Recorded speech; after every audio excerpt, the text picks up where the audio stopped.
आयशा है। मेरा पुराना नाम नेहा था। मैं यूपी की रहने वाली हूँ। मेरी एज इस वक्त 29 है और मैं एमबीए कर चुकी हूँ। एमबीए इन फाइनेंस किया हुआ है मैंने और एक सेंट्रलाइज्ड यूनिवर्सिटी से। और मैं इस वक्त शादीशुदा हूँ और मेरे 2 बच्चे भी हैं। मैं इस्लाम में कैसे आई, मैं जब अपने कॉलेज टाइम पे ही अपने दोस्तों के साथ, मुस्लिम फ्रेंड्स थे मेरे, मुस्लिम फ्रेंड्स के साथ मैं एक डिस्कशन में गई। वहाँ मैंने इस्लाम के बारे में जाना, इस्लाम के बारे में पढ़ा। फिर मुझे क्यूरियोसिटी हुई कि मैं इस्लाम के बारे में और पढूं और जानूं। मैंने फिर रिसर्च की। मुझे 2-3 साल रिसर्च में ही लग गए कि मैं इस रिलीजन के बारे में और जानने की कोशिश करूं। और जब मैं इस रिलीजन में जितना घुसती गई, जितना मैं इस रिलीजन को अब और पाती गई, और मैंने फिर ये अहद किया, मैंने ये डिसाइड किया कि मैं इसको एक्सेप्ट करूंगी। और फिर 2013 में मैंने खुद से ये रिलीजन एक्सेप्ट किया अनऑफिशियली, पर्सनल लेवल पे। फिर मैंने सोचा कि अब मैं इस्लाम में आ चुकी हूँ, मुझे अल्लाह मिल चुका है, अल्लाह ही एक है और अल्लाह ही हमें बनाने वाला है। तो मुझे उसके हर हुकूक को, एक मुसलमान होने के नाते मुझे हर हुकूक अब पूरे करने चाहिए। फिर मैंने नमाज पढ़ी, मैंने गूगल से लेके, किताबों से लेके हर चीज मैं रिसर्च की, नमाजें सीखी और रोजे रखे।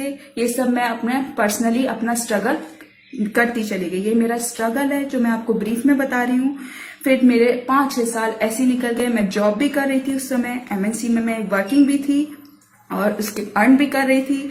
इसके ऐसे मेरी स्ट्रगल ये आगे बढ़ता गया। और फिर उसके बाद फिर मुझे मेरे ही किसी दोस्त ने बताया कि, मैंने उनसे पूछा कि मुझे लीगली मुस्लिम बनना है। मैं इस पे स्ट्रांगली मैं फील करती हूँ कि मैं मुसलमान हूँ। अब मुझे डॉक्यूमेंटेशन करना है अपना लीगली। आप मुझे बताइए कि कोई मेरी हेल्प कर सकता है। फिर मेरे दोस्त ने, किसी ने बताया कि उमर गौतम साहब के बारे में, आईडीसी के बारे में, इस्लामिक दावा सेंटर के बारे में। फिर ऐसे मैं इस्लामिक दावा सेंटर में आई। मैंने उनसे हेल्प के लिए कहा। मैंने उनसे कहा कि मुझे लीगली मुस्लिम होना है, मुझे अपने डॉक्यूमेंट्स बनवाने हैं, आप मेरी हेल्प कर सकते हैं। तब मुझे उमर अंकल को मैंने कॉल की, मुझे नंबर भी मिला था। उस समय वो उम्रा गए हुए थे। फिर मैं वहां गई, वहां पे उन लोगों ने मुझे हेल्प की। काजी साहब मिले, उन्होंने मुझसे कहा कि आप श्योर हैं इस चीज के लिए। मैंने कहा मैं ऑलरेडी 6 साल से इस्लाम को फॉलो कर रही हूँ और मैं पूरी तरह से श्योर हूँ। आप बस मुझे लीगली मुझे गाइड करें और मैं रेडी हूँ इस चीज के लिए। उन्होंने मुझसे कहा आप अपनी फैमिली को बता चुके। मैंने कहा मैंने अपनी फैमिली को अभी नहीं बताया, लेकिन जैसे ही मैं अपने कन्वर्जन सर्टिफिकेट अपने हाथ में लूंगी, मैं वैसे ही अपनी फैमिली को इन्फॉर्म कर दूंगी। तो उसके बाद फिर उन्होंने मुझे गाइड किया। उन्होंने मेरा डिक्लेरेशन फॉर्म भरवाया मुझसे। फिर उन्होंने उसी के जरिए मेरे से एक कोर्ट से सर्टिफिकेट बनवाया। उसके बाद काजी साहब ने अपना एक सर्टिफिकेट इशू किया। उसके बाद मेरा नेशनल न्यूज़पेपर में मैंने अपना एडवर्टीजमेंट दिया, नेम चेंज का और रिलीजन चेंज का।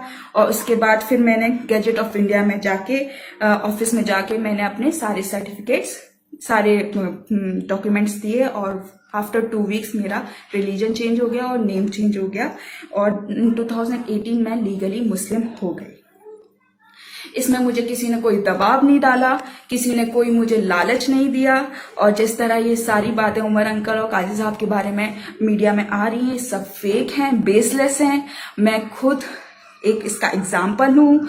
और मुझे लगता है मैं वहां पे भी काफी लोगों से मिली, सब एजुकेटेड थे, सब 18+ थे। ये मेरा राइट है, एज पर आर्टिकल 25 के तहत मेरा ये राइट है कि मैं अपना कोई भी धर्म कबूल कर सकती हूँ, एक्सेप्ट कर सकती हूँ और मैं इसे फॉलो कर सकती हूँ। और ये 18+ के लिए, सबके लिए, जब गवर्नमेंट ने, जब हमारे संविधान ने इसकी इजाजत दे रखी है, तो फिर ये जो मीडिया जितनी भी फेक न्यूज बना रही है, सब गलत है। उमर अंकल ऐसे इंसान नहीं है। वो बहुत ही सिंपल लिविंग हैं और बहुत ही काइंड हार्टेड हैं। उन्होंने मुझे जब कोई दबाव नहीं डाला, तो वहां पे काफी लोग आए हुए थे, उनको भी किसी पे दबाव नहीं डाला। उन्होंने मुझसे कई बार इस बात की श्योरिटी ली कि वाकई तुम इस्लाम को एक्सेप्ट करना चाहती हो। तो मैंने हर बार ये कहा कि अंकल मैं ऑलरेडी 6 साल से इस्लाम को फॉलो कर रही हूँ, इसमें मैं आपको और क्या बता सकती हूँ। फिर उन्होंने मेरे डॉक्यूमेंटेशन की हाँ की। यही सच्चाई है, यही रियलिटी है।